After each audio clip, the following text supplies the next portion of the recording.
You should be able to hear us, right?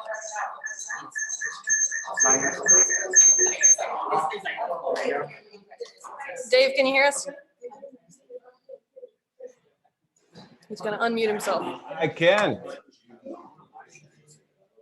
You're on a live? I didn't hear what was said previous to that, though. Oh, okay. Well, we just turned off the mute so you can join the party. All right. Good morning, everybody.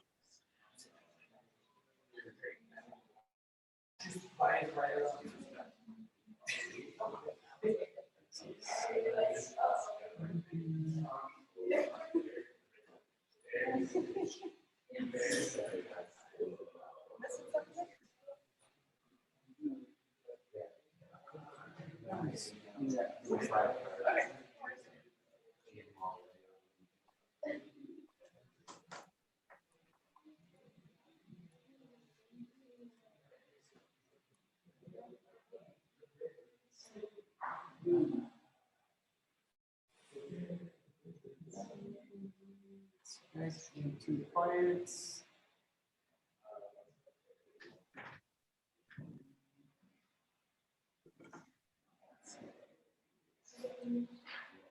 Good morning. Good morning. My name is Nick. I'll be your MC for today. Today it's a brew food tool day. It's hard to pronounce that one. Brewful. Pete loves puns, so that's why I did it. Pete's presenting today, so I want to make sure the presenter is happy. I love puns as well. Oh. Sorry, my slides are slow. So we have a problem, guys. Entrepreneurs need feedback on their startups. Entrepreneurs need a place to practice presenting, and entrepreneurs need a place to meet other entrepreneurs. We have a solution. It's called Next slide. Next slide. It's called Next Slide. 1 Million Cups. We meet every Wednesday at 9 a.m. here at Enterprise Co-working now, moving forward. Free coffee and tea. Just let you guys know the coffee that's right behind the table is our coffee, so please use that. Don't use the coffee that's on the counter over there. We're here to do 6-minute presentations, and after the presentations, 15 to 20 minutes of constructive audience feedback.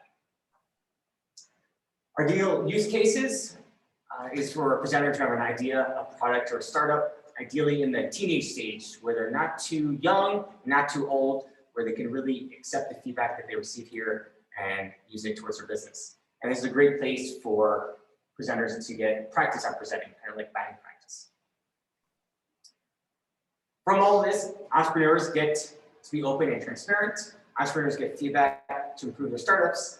Entrepreneurs build meaningful connections as well. Because of all of that, we're getting some awesome traction. You guys are here. We're building a great community here in Denver. Quick shout out to the board team, myself, Gregarious, Ali, Josh, Courtney, Joseph.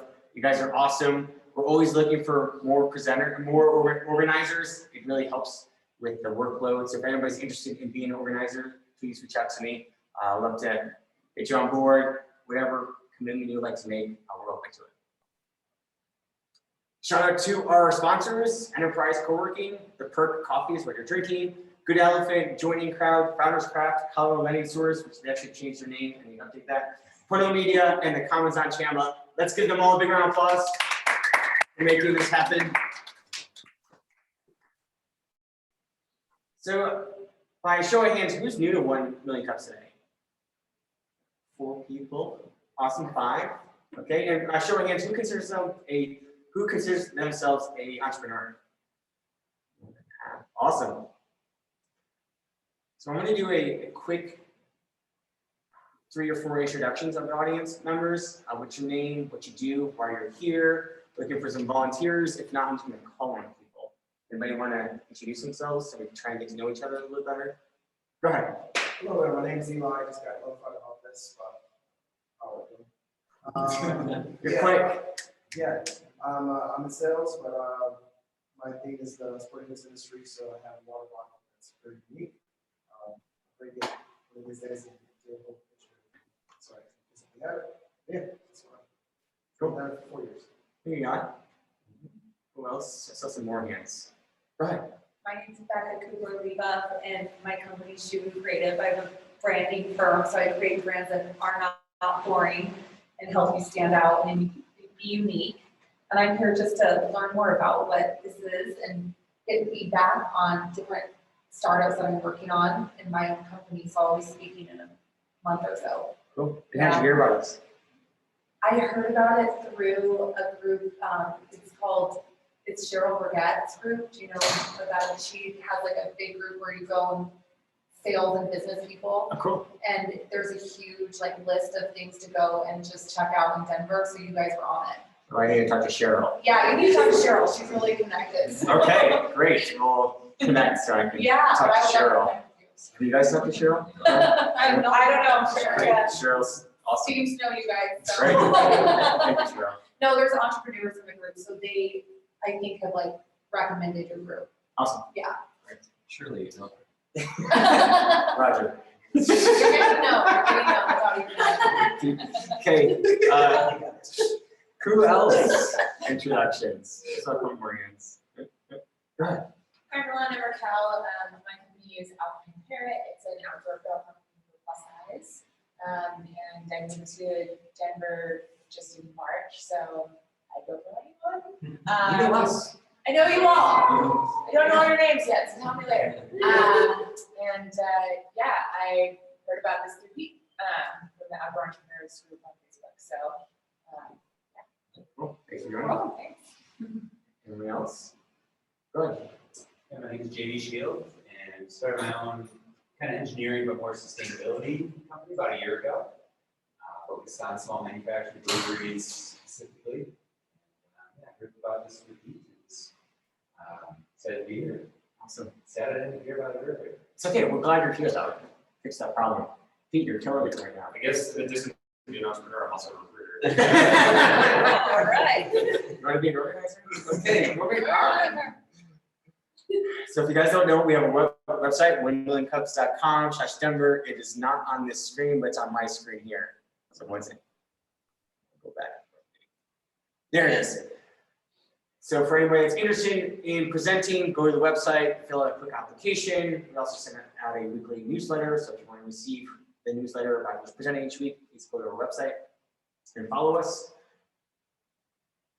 In terms of our presenters, they're here for your feedback. So when they are presenting, think about one question you can ask them or one piece of advice you can give them. The more feedback and dialogue we have, the better this event is. And then Dave, if you have any questions, I'll call on you there as well. So we're gonna get to our presenter. Fitness, is it Oracle? Oracle, Yeah. cool. Oracle was designed with a single purpose to help endurance athletes find the right products based on how they are training. We are speaking with nutrition brands to learn about their products and matching them to users through their training data. Let's give a big round to Pete.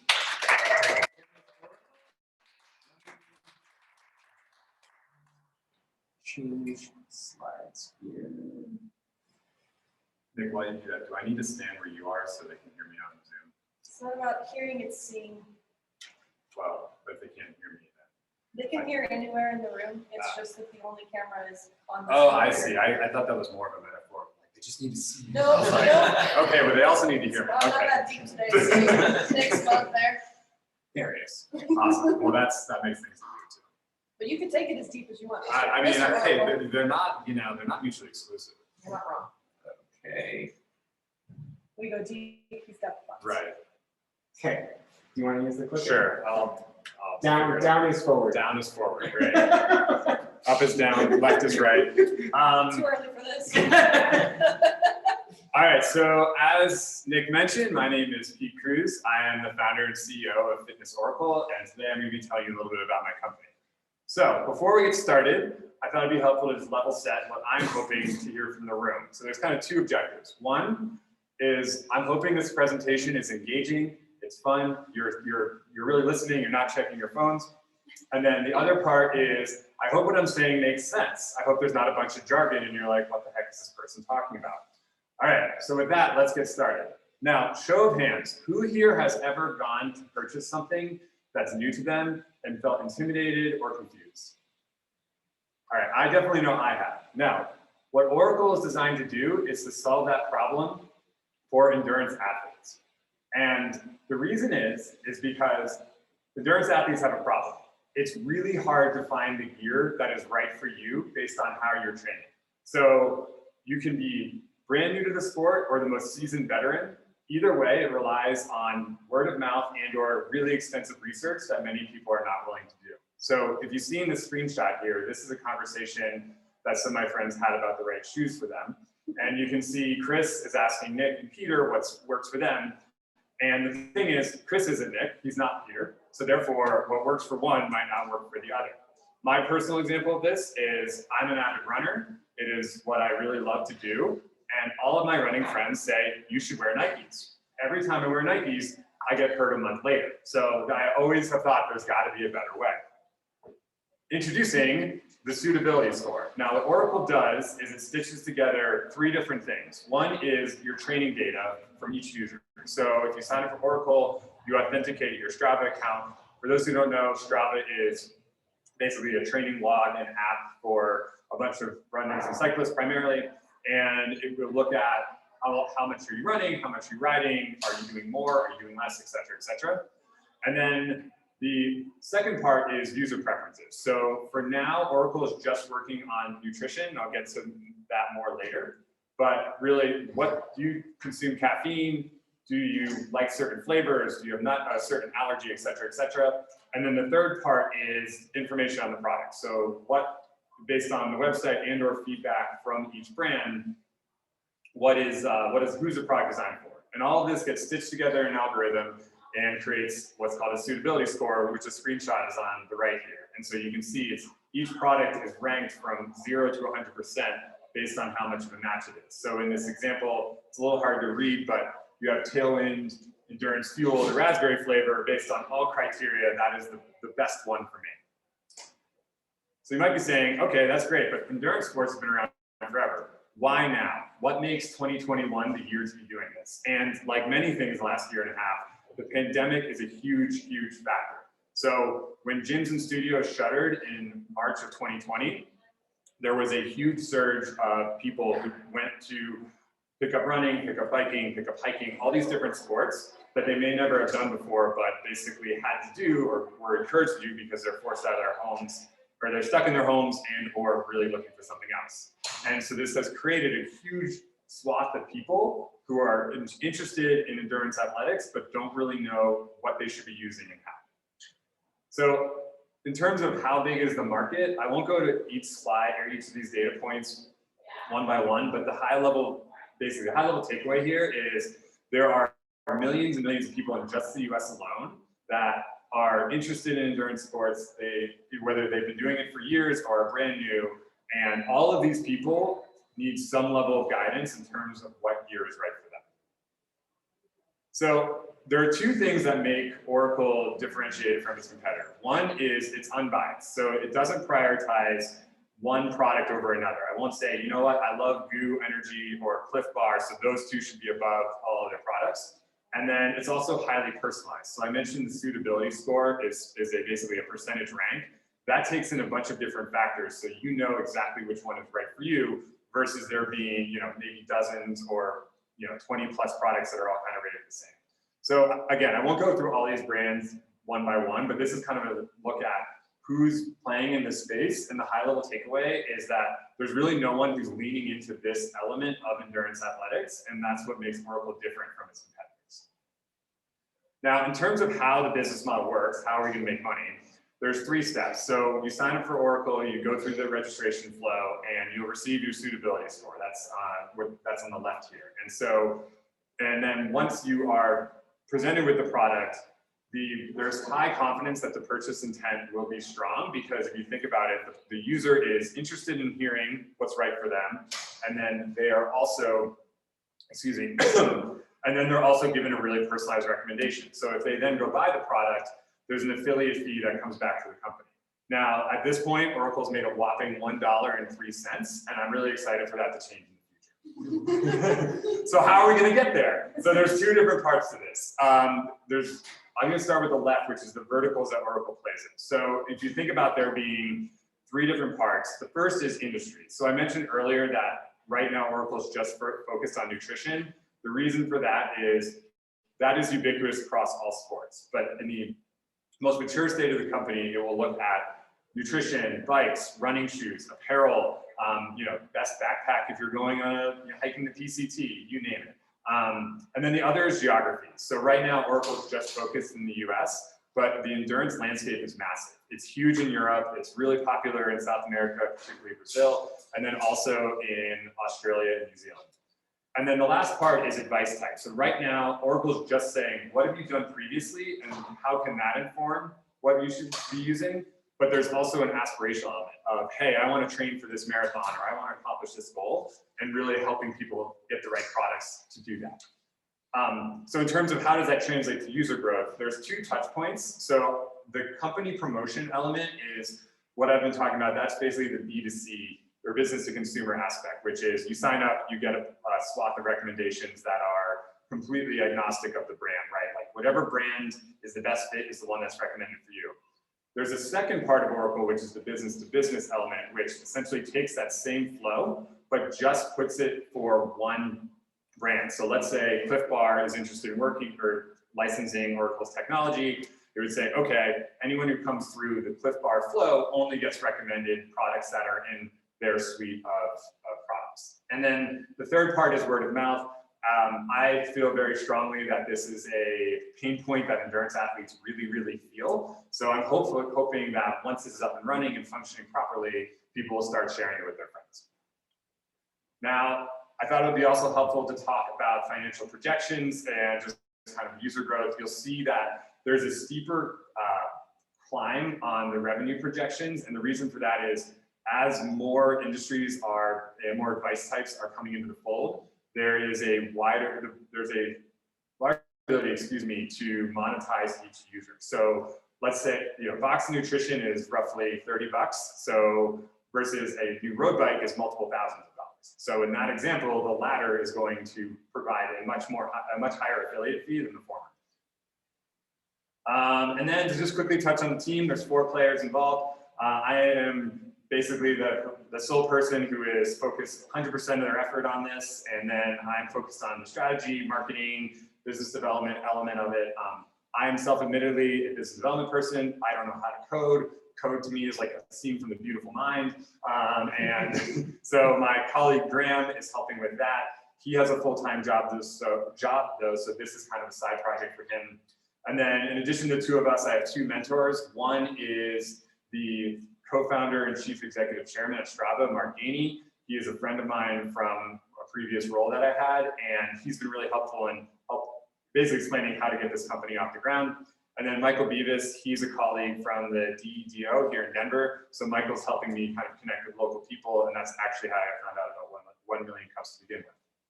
So to round things out, what I'm hoping for in financing, and this hypothetical, if you're all investors in the room, is I'm hoping to raise $900,000 in exchange for 20% of the company. The reason being is that's primarily for human capital. I'm hoping to basically backfill Graham's role so there can be a full-time technical person that can really dive into how to make these recommendations cool and interesting and expand the types that we're doing. And then also have someone join on the marketing end to help with the growth. And then I can really lead the partnership and business development side.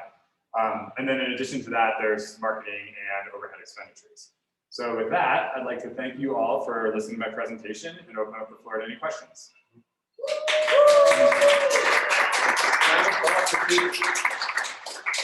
Do you want to recap what your asks are from Sure. this presentation? So my asks are, was the presentation compelling and interesting? And was it clear on what the company is, how it works, and what I'm asking for? Cool.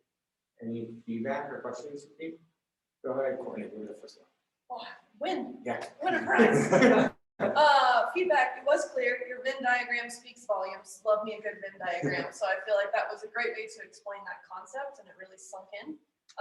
My question is, I see the B2B, probably what is some sort of affiliate marketing. When you send people to buy their products, you get some kind of cut of that because of all those features. I wonder if you're doing anything with data because of how important that is to people these days, where if you could say, hey, Cliff Bar, these are the types of people that are buying your, bars, just so you know, and you can Yeah. customize further products, because I feel like that'd be a huge revenue stream, because people have no idea. They just know that Trader Joe's goes through 2 boxes Right. a week. They don't know who buys them. It's definitely something that's on the radar. So there's kind of 2 factors there. One is, so there's about 100 Oracle users at this point. So there's not enough users to say like, here's what this audience is. Yeah. But you're totally right. So I mentioned that Strava is the sole data point in its most mature form. It will be coming from every single public API. So whether that's Garmin, Peloton, Apple Fitness. But in the context of Strava, they have really strict rules of how you can basically like take their data and use it. So the answer to your question is yes, but not at this point. Okay. What was your name again? Becca. So what I got out of the presentation was you're really credible in this space and confident, and I really understood the problem. And then when you got to the solution, I felt like it was unbalanced, and your solution, if it was like just broken down a little bit more clear, it was like, here's the problem, and it was like, yes, and then here's the solution. And I felt like I want to break it down more and understand that better. And then I was like catching up with it throughout. And I was like, okay, got it. Okay, I'm getting it. And then the Strava thing threw me off a little bit. Like I knew what Strava was, and then I was thinking, and I sort of got, so that's the feedback. And I was like, whoa, if we could just like get the solution more clear, I was really drawn into it. Like, this is really cool. Awesome. And could we learn more about the solution? Cool. Before you got into all the other stuff, and then I did. Yeah. So, I appreciate that feedback. Yeah. That's really helpful. Awesome. Do you think this thing would be able to like dissect the gear I was wearing to an extent? I know you said you get connected to all public APIs. Mhm. So you know what that means, but let's say it was for my Apple Health and you saw that I had like an ACL surgery back in 2018. And then it picked up and my cadence had decreased by like, I don't know, 10 steps for the past 3 months. And Yeah. like send me a alert and like, did you change your shoes? I pump in the shoes I'm wearing and like, oh, you're wearing these Hokas, but you should be wearing these arm clouds because of your knee issue you have, and it's pronating your foot and whatnot. How do they, is that how it Yeah. works? That would be a very, like, let's just say technical solution and something that's definitely in the cards, but I would say that's like a 2027, just based on how many different data points there are. Like so a bit of more background, I used to actually work for Strava, which is how I know Mark, and just like to give an example that's relevant to there, like I was like, well, why don't we send engagement emails to people who stop running all of a sudden? And they tried that, and then the person was like, I broke my leg. So they were like, you know what I mean? And so they're Keep like, running. so it's like the question there. So I love the idea. The question that comes to my mind is, how do you have confidence that that person is going through the experience you just had? But either way, really great feedback. I'm not. Yeah. I was about to say, who's calling it people? Nick, you- Yeah, I'll take it. Yeah, I get the Strava kind of answer the question. Just curious how you attract customers to get to your site. I guess it's the primary on your site, Strava. So in terms of attracting people to the website, so one is the business to business element, right? Like that's one flow. And then the other is going to be more traditional, paid social. I'm actually doing an activation, the Colfax Marathon in about a month, where I'm honestly going to just hand out coupons for free ice cream to get people to sign up and just like try to catch people as they're going in and out. I think like many startups, a lot of it, or like getting a company off the ground is just really like kind of shouting into the void and hoping people hear you. Have you thought of process? Go ahead. One question. Have you thought of also maybe reaching out to ultra runners or anybody in that space, marathoners, that maybe can help be a big voice for people? Yeah, definitely. I think the biggest thing is once the suitability score is live, which should be sometime next week, then start shopping around. What I found in my experience in the 4 months I've been doing this roughly is what's happened is 2 things. One is I've had this concept and people are like, well, that's cool. What are you actually doing? And then the other part is I found that really like endurance, like marathoners and ultra runners, those are the people who like are kind of stuck in their ways, right? They're like, this gel has worked for me the last 10 years or whatever, and I'm not deviating. So yeah, but great feedback. I definitely think there is an angle there. I just need to get the recommendation to a better place to make that work. So you're out. If So one thing is, if this is an investor pitch, Yeah. totally add that you look at Strava. Yeah. Or Yeah. like, cause they're gonna be like, why are you the right Mhm. person for this, you know? That's a great point.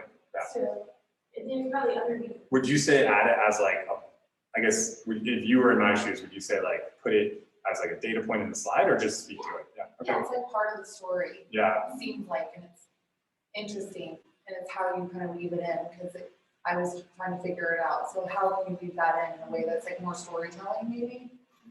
Yeah. All right. Yeah. That's good. It's really cool and powerful that you worked at Strava and now a mentor Mhm. from there is helping you with this, and like that really shows a lot about who you are, you know, and it's really you pitching yourself, Yeah. right? Awesome. I appreciate it. And then, well, I have to follow up on that. Is that okay? You're good. Okay, go. The people are gonna wanna do pinky in the brain. Everyone who sees like two people are gonna want to have those personas applied. So when you say your partner is like doing all the code and he's the brain and it confuses you, if you haven't also added in your credibility, you're gonna be pinky. Mm. And you don't want to be pinky if you're gonna be the one that's the voice standing up there. Fair point. And I Yeah. love what you said about the beautiful mind and the coding. It's really funny and great, but you do want to put a lot of authority behind yourself before you deprecate to lift up your partner. Fair point. All right. I was gonna say, I do think if you're ever use this to pitch investors, you probably need to view a little closer to the traditional sort of structure of an investor pitch. Like it wasn't clear, like the market size, the solution, like the unit economics weren't particularly clear. I do think 900 will be a big stretch, potentially pull off.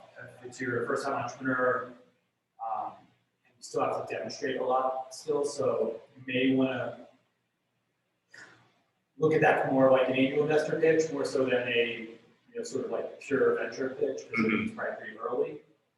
So I think if you were trying to raise like 50 or 100,000, you probably have more opportunities for success than like 900K raise. Like I'm trying to raise 900K and it's still gonna be a ton of work for me, and I've done like 15 startups and raised $30 million already, right, like in the past. So it's just very early. Folks are less interested in you going full time than they are you reaching a milestone of success. So I think like framing, like there's two parts that are really important on the funding side, right? Like one is the use of funds, which is the part you covered, I think. Second is really the like what you're going to accomplish with it. It's like what do I get for putting $900,000 in? By the way, you should be able to run this very lean. So my guess is you might build all this for $250,000. That'll probably be like 2 years of runway. Like living here in Denver, right? So, but I think like they want to know like you're going to get 18 months, 2 years of runway out of sort of the money that you're raising. Generally speaking, like they don't want you to get paid that much, like not zero, but like 60, 70, 80,000 is probably like where they're going to be more comfortable, right? Like, so if I take that into team two, like it's 160 a year times two, hopefully you have revenue within that time frame. You can stretch out 250K to 2 years, hopefully, right? So just a bunch of little things like that, I think you do have to factor in. And I do think your credibility, like obviously very important, very useful. I would mention that sooner than later. So there's like a debate in how to put your decks together. And so if you don't have a lot, then make you the center, like why we're the right people, right? Because like then you're backing into like why you can go build this idea versus like, hey, look at all the stuff we don't have yet. And then, hey, I'm here, right? Like, so sometimes the team can be like a great thing to lead with, but like especially if you're like highly relevant expertise in the space. All right, thanks for yours. Can you, just following up on that, can you just maybe practice talking a little more about what traction you had so far and what you tried? You said you believe $1? I mean, $1, Yeah. yeah.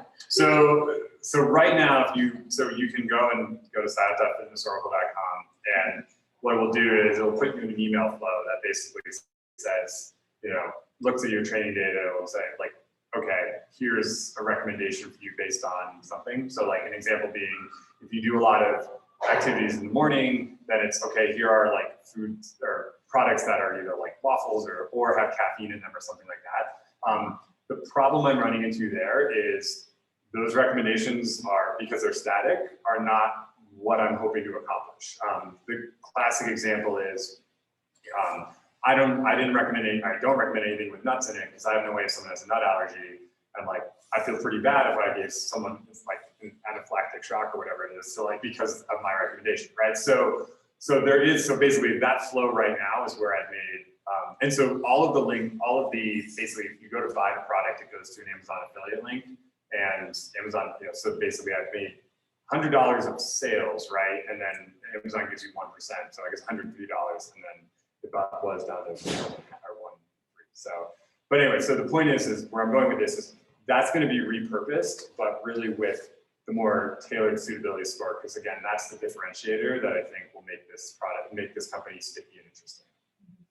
Can you rephrase it in not rather than saying, here's what I want to do, here's what I wish it was, versus here's what we've done so far, that's cool.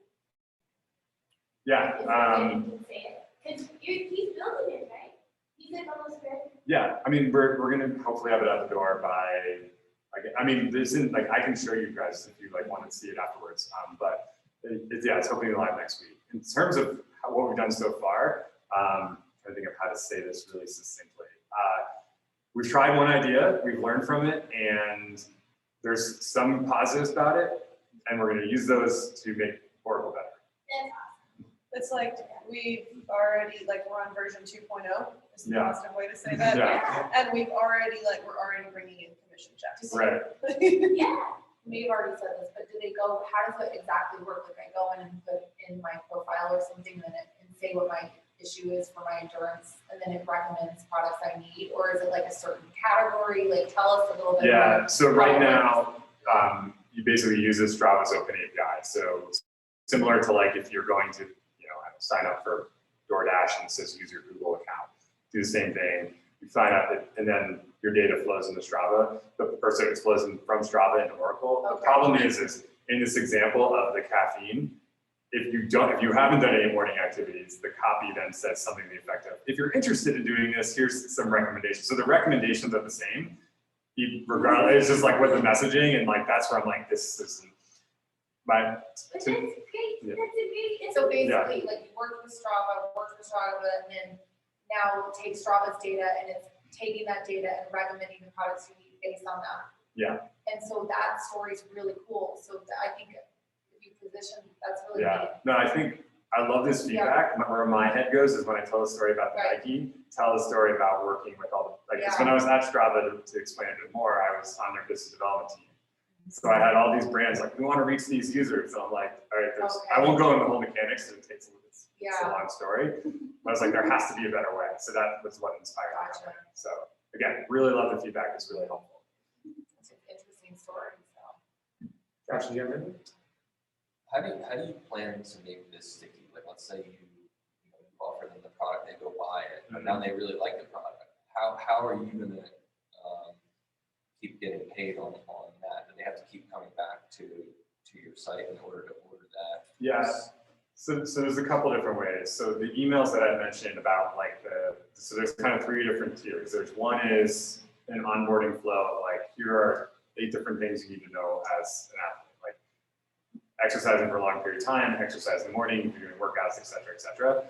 So that, and then the second is around if you're training for a marathon. Those are kind of flow similar, like you get an email every couple of days that walks you through it. And then the third is what's called an achievement. So if you go out and like 50 miles or whatever it is, it'll be like, congrats on your 50-mile ride. Now here's what you should be using. So those 3 flows are going to be repurposed to lean into the suitability score as opposed to having static recommendations.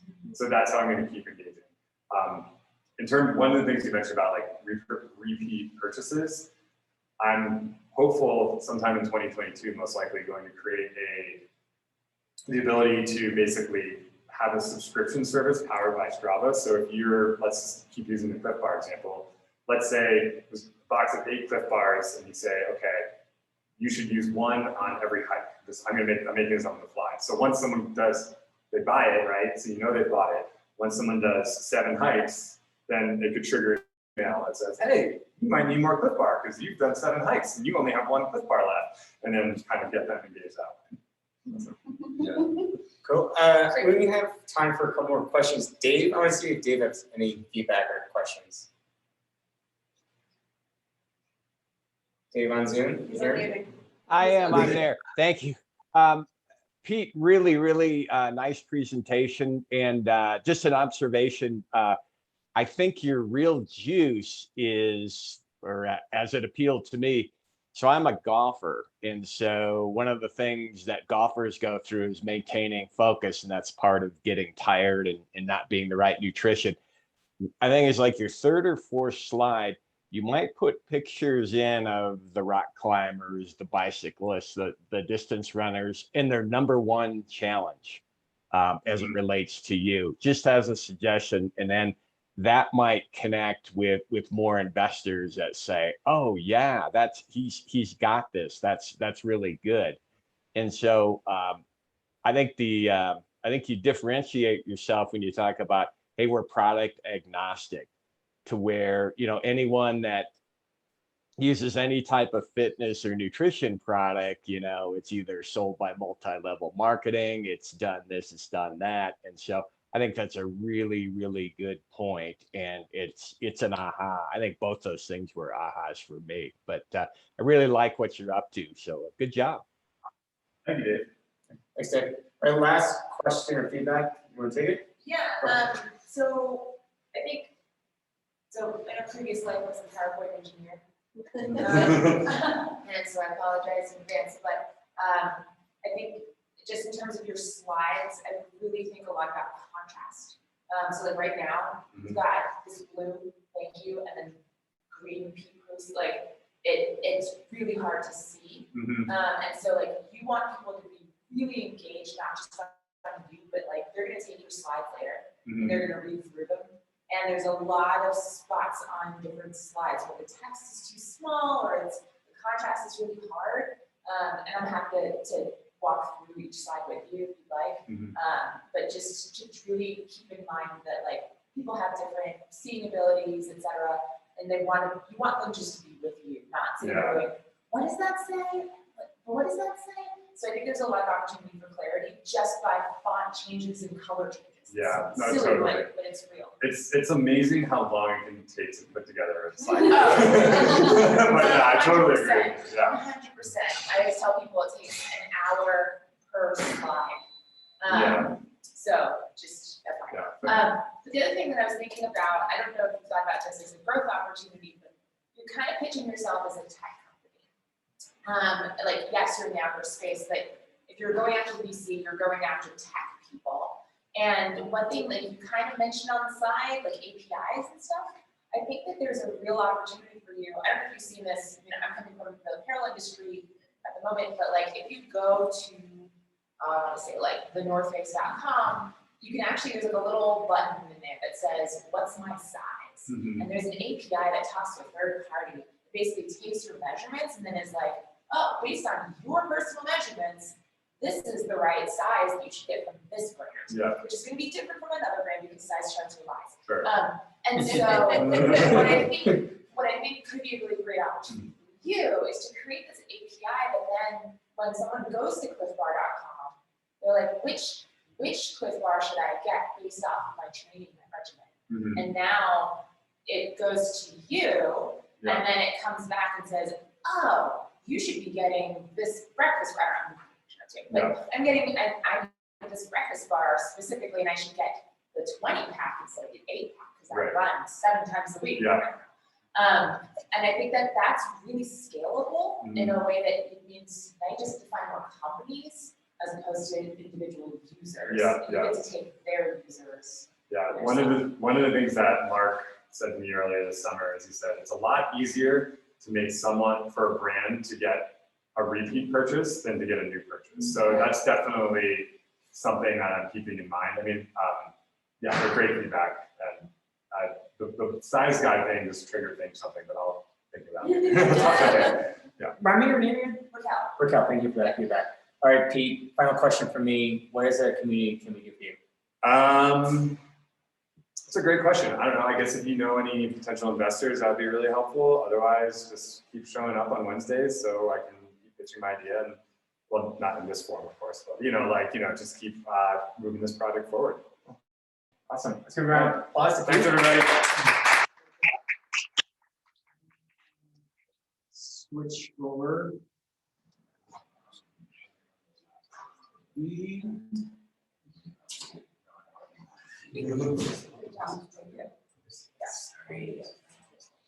we're gonna have a quick presentation from Courtney. Courtney's gonna give us a quick speech on power of change. We've changed locations, so she's gonna inspire us on Change is just cool. the change of power Yeah, as well. change is awesome. So this is just something we've been doing as we have one presenter to try and get back to the community, just from the org team. So also it livens everything up, because after you've been thinking this hard, we want you to not have to think just for a hot second, unless you've had enough coffee. So in that case, change is the topic, just 2 or 3 minutes here, and then we'll take a couple of questions in case you're working through something personally. But why is change awful? And that's the question that I want to start with. So just popcorn real fast. Why do you hate change? Why does change suck? Go. Uncomfortable. Uncomfortable. It's time. Time. Painful. Too many painful. Anybody else? It's uncertain. It's uncertain. Okay. Yeah. So as entrepreneurs, unfortunately, change is basically like the bra you have to put on every day. It's just going to support all the things you need to do. I know I don't guys understand. in the room definitely don't tell me you don't understand bras.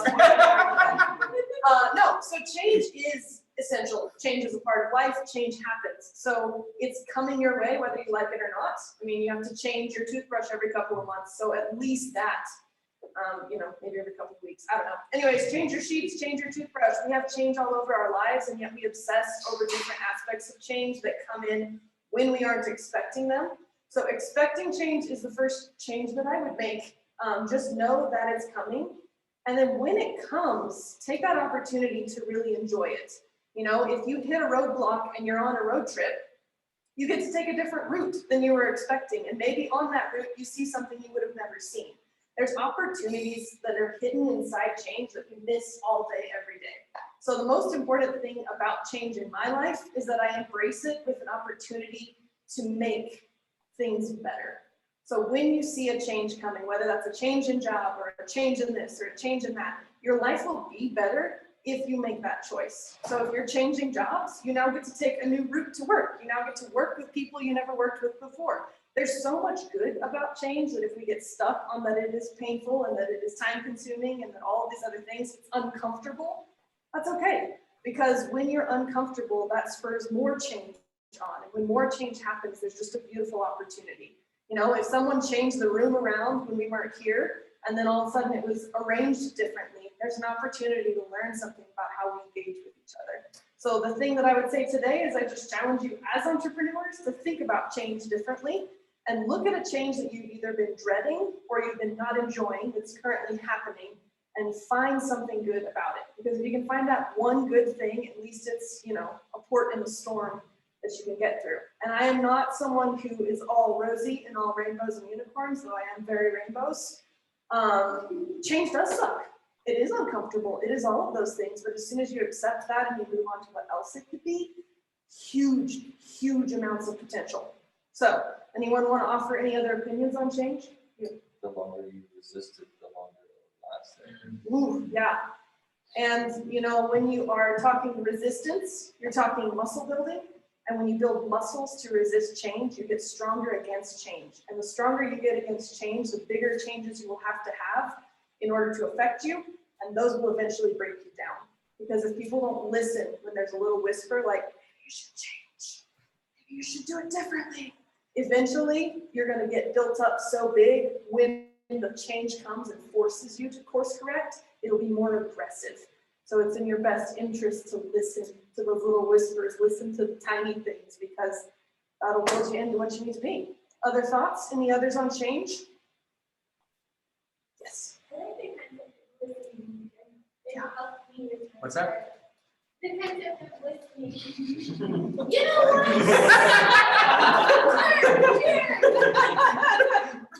No, I think you're right. I think if you can do a little bit of meditation in the day, before you get into it and you just start saying like, well, I got this and this, and I know this is coming, and I know this is coming.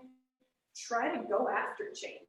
When you chase change and you chase failure and you chase like pain in a normal way, there's an unhealthy way to do that one at a time. When you do it in a way that's really life-giving, you open yourself up to be listening to the little whispers. So when you're coming up and you're just like, all right, I gotta get in the car, I gotta drive again.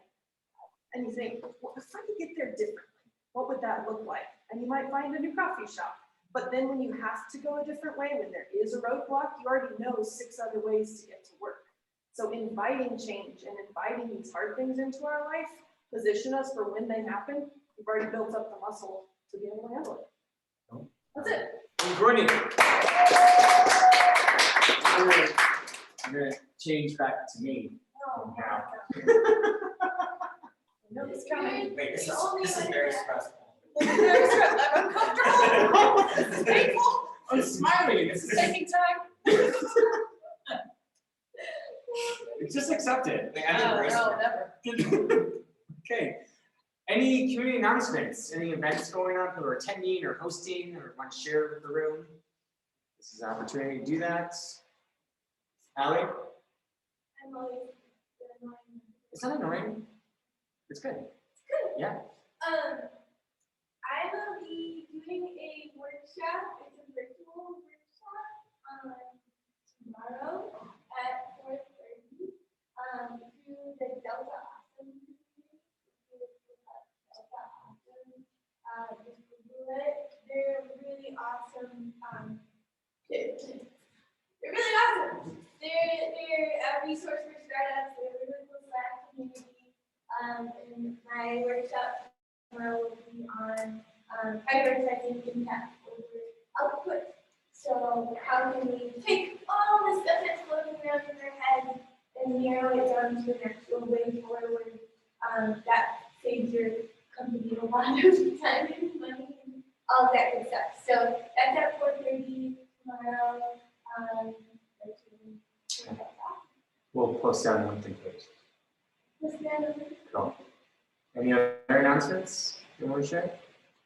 Okay. Well, I have an announcement.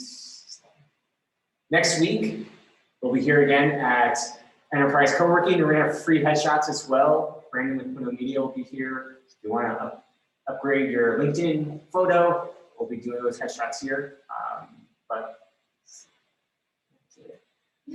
So, if you guys can, please invite friends. Word of mouth is the best way of marketing for our event. If you're interested in presenting, just go to our website, 1MCDEN.com/Denver, and follow us on social media as well.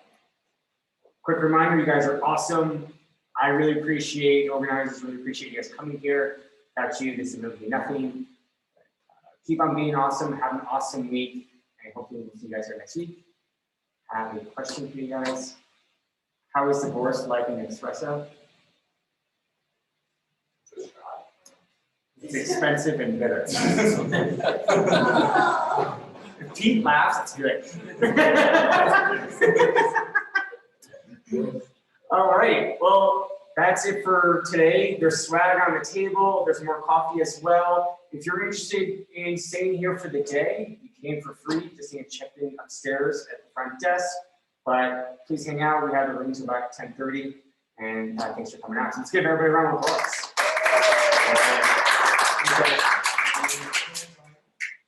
Cool. Awesome. Let's put some music. Cue the music. No.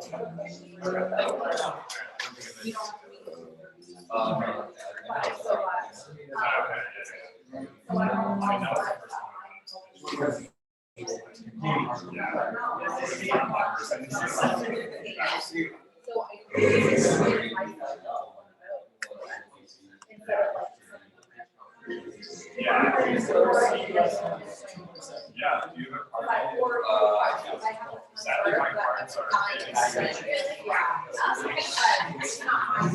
Yeah, thing is like I had, I wanted to pick QR code. Yeah. Sign thing, but